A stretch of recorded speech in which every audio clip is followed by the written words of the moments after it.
A patch of plankton is drifting through the salt water. As one of the most crucial food sources in the ocean, these plant and animal organisms that can't even swim are certainly small but very mighty.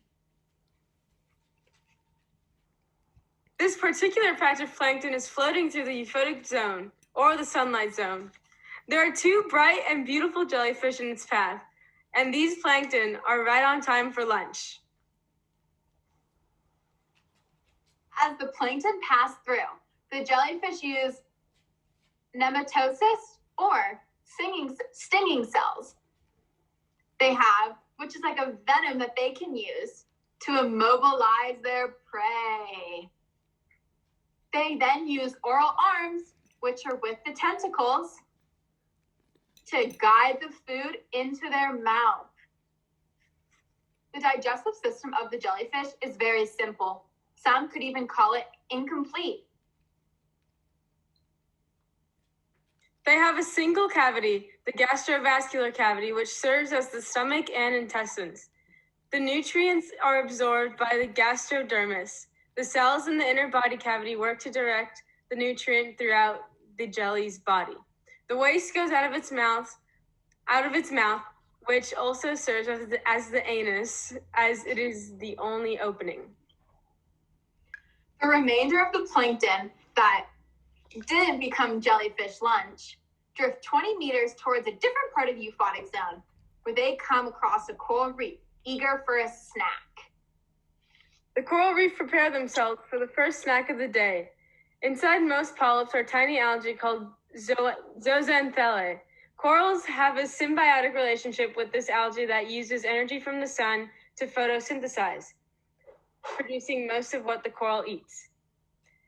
Each coral has polyps, which are stomachs with mouths on top that sit at a rigid skeleton that is part of the reef. The polyp takes dissolved minerals from the water and mixes them with proteins that allow it to rise out of its skeleton, leaving space below where it deposits calcium carbonate. Over time, each polyp not only builds its skeleton, but adds to the structure of the reef. It comes nighttime, and the show starts as they rise out of their skeletons to feed, stretching out their long tentacles to snatch whatever food particles pass by, plankton in this case. Each tentacle is studded with thousands of stinging cells called nematocysts. They catch the prey by piercing it, then injecting toxins into it. This is makes them really similar to the jellyfish because they have nematocysts to sting their prey. The last straggling plankton that did not become coral prey drift away, and they find themselves at a beautiful, fun sea anemone, casually sitting on a rock, very hungry. The sea anemone is ready to eat dinner, senses the plankton floating in its tentacles.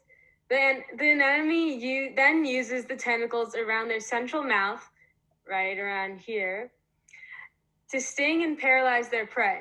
The anemone and jellyfish are similar in their hunting and eating techniques, just as the coral. Yeah. They bring food to their mouths and into the central cavity. There, the food disintegrates into nutrients the anemone can absorb.